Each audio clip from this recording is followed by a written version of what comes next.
Maganda po yung verse natin ngayon, no? Reading. Maganda. Sa unang reading pa lang, maganda na kaagad. Kasi yung sinabi dito sa first reading pa lang ng Exodus, sinabi dito, ang Diyos ng inyong mga ninuno ay nagpadala sa akin, sa inyo. At tinanong nila ako, ano ang kanyang pangalan? Kasi, parang tinanong din yung sarili ko dito eh.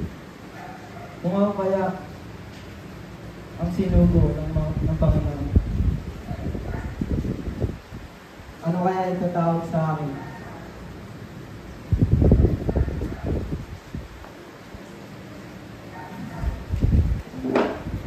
Kaya, sabi dito, andito ako para ipaalam sa inyo kung ano gusto ko sabihin. Parang sinasabi sa akin ng Panginoon dito eh, na sabihin ng Panginoon sa inyo, kagaya ng ginagawa ng Panginoon kay Moises. Di ba si Moises, sinugo niya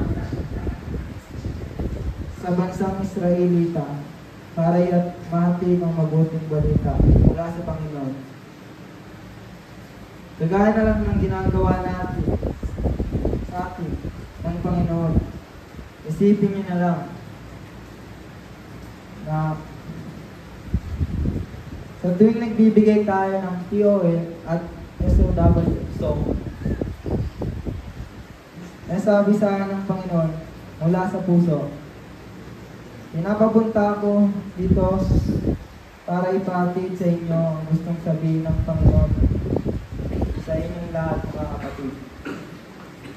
Kaya nandito ako sa inyong harapan para ipapatuloy ang tawag sa akin ng Panginoon na magsalita ako sa inyong harapan ng aking kwento, ng aking buhay. Kagaya na lang nung nagsisimula ako, hindi ko inaasahan na tatawagin niya ako para maging tagapagsalita sa mga kagaya kong kabataan. Dahil wala talaga sa isip ko sumali sa mga ganito, pero tinawag niya ako na sumunod sa kanya. Kaya, tinawag niya tayo at tinipon dito para ipabatid sa atin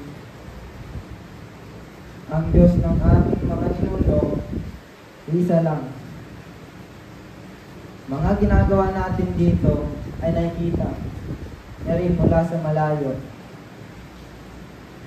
Kaya, mga ginagawa natin sa ibang tao, nakikita niya rin dahil na nakasubaybay siya sa atin sa araw-araw. Ganyan din ang ginagawa natin sa araw-araw.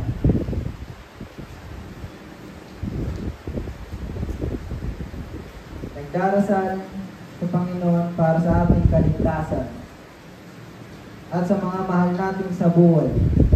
Dahil na lang pag naglalakbay tayo patungo sa mga tao na nag-invite sa atin para mag-preach sa kanila, ginagawa natin mag-pray muna tayo. Ginagawa natin, nag-pray muna tayo, di ba? Bago natin i-preach sa kanilang harapan. Dahil kailangan natin ng lakas mula sa Espiritu Santo, ibigay ng lakas sa ating pagkatao dito sa mundo. Kaya lahat tayo, tinawag ng Panginoon,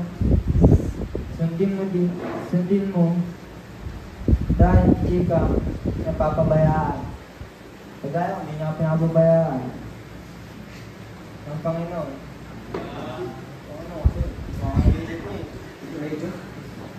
Aray ko.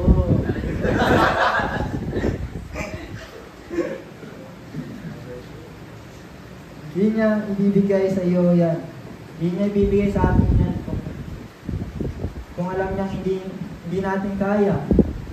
Kaya andito ako sa harapan niyo para ipaalam sa inyo ang gustong sabihin sa atin ng Panginoon. Dahil alam niya kasi na kaya natin mabahagi sa ibang tao ang natututunan natin dito.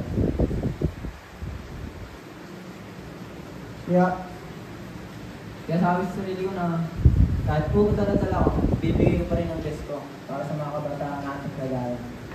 Yes.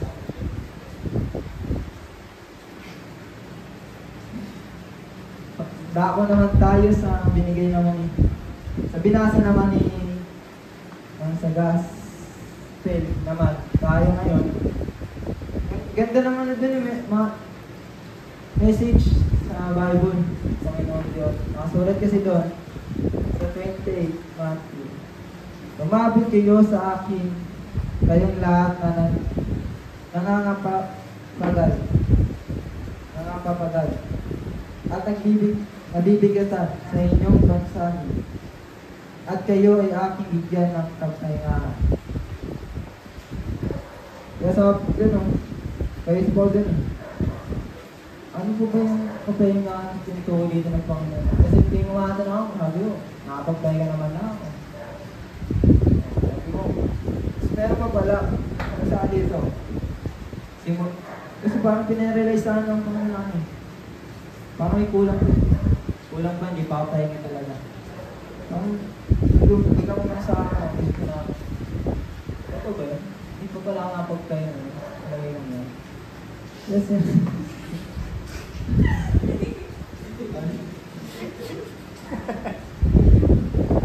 Yeah, sabi ko dito. Simula lumapit ako sa Panginoon. Doon na rin nagsimula magbago ang aking buhay. Dahil nalaman ko sa Kanya, mula sa pagmamahal may purpose pa pala. May purpose pa pala ang buhay ko dito. Kasi dati, nahirapan ako eh. Sobrang kapal ng mukha ko, nahirapan pa rin ako salita sa ano eh, sa maraming tao eh. Ewan ko bakit ganun.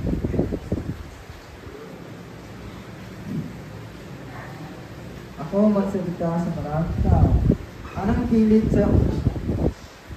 pilit sa akin kasi dati? Ayoko talaga. Kahit nga mag-report, ayoko eh. Kasi alam ko hindi ko kaya. Hindi ko wala. Parang pagtutong nga sabi. Hindi talaga kaya.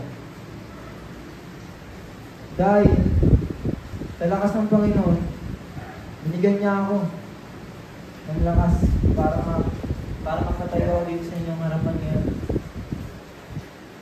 Parang inaano niya yung load ko na kung hindi ka gagalaw o hindi mo pakikinggan yung sinasabi mo sa puso mo, hindi mo kaya malagpasan yung takot sa inyong sarili. Kaya nung simula ng nag-retreat na yun, yung mga sinload ko eh. Dito na sa aking harapan. Nakakatayo na sa inyo. Kahit nagagamit ko na rin ka ba ng mukha ko? Kaya sabi ko, hindi ko ba ng mukha ko, gagamitin ko rin sa kabutigan.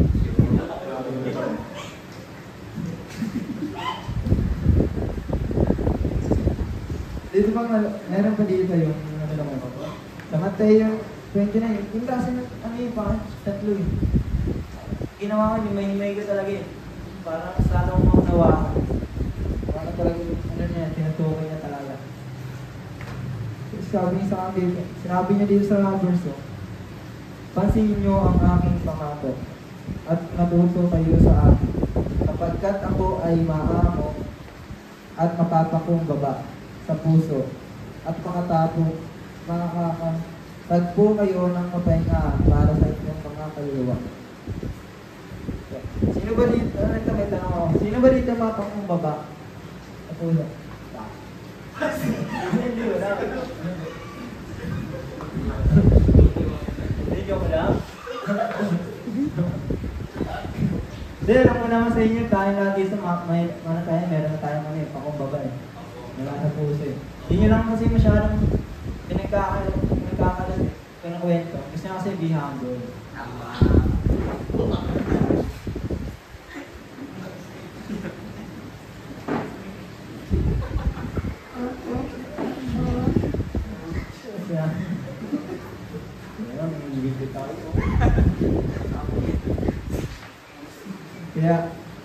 Kaya hanggang ngayon, pinapansin ko ang tawag ng Panginoon sa akin at makinig sa kanyang aral Dahil gusto ko pang matutunan ang kanyang mabuting balita sa atin para mabahagi ko sa ibang tao ang mga natutunan ko para alam din nila may Diyos nagbabantay sa inyo o sa atin.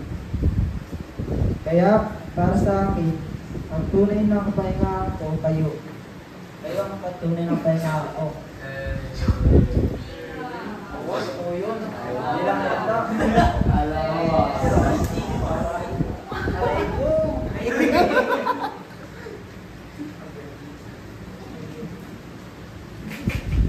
Kaya, para sa akin, kaya sa tuwing umating kayo dito, nasasayan ako eh. Sa atin, lalong na, mas lalong nasasayan sa inyo ang Panginoon. Kasi umating ko kahit may bagyo eh. Nandiyan pa rin kayo. Kahit kumakunti-kunti na tayo, nandiyan pa rin kayo. Ganun kayo katatag. Tama.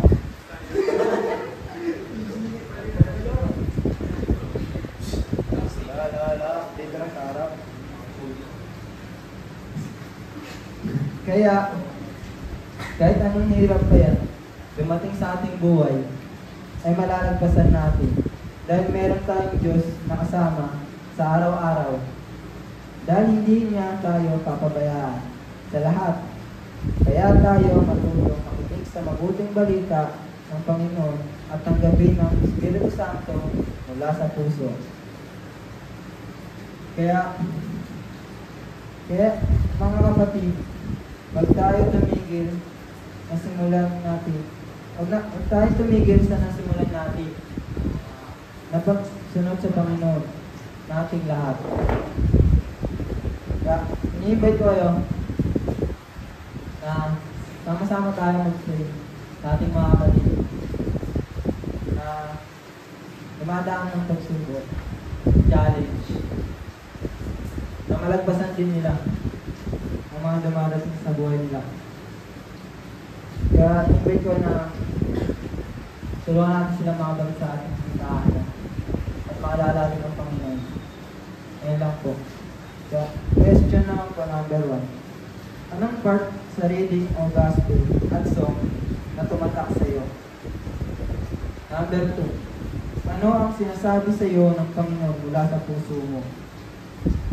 Number 3. Ready ka na ba makinig sa sinasabi ng Panginoon sa iyo mula sa puso?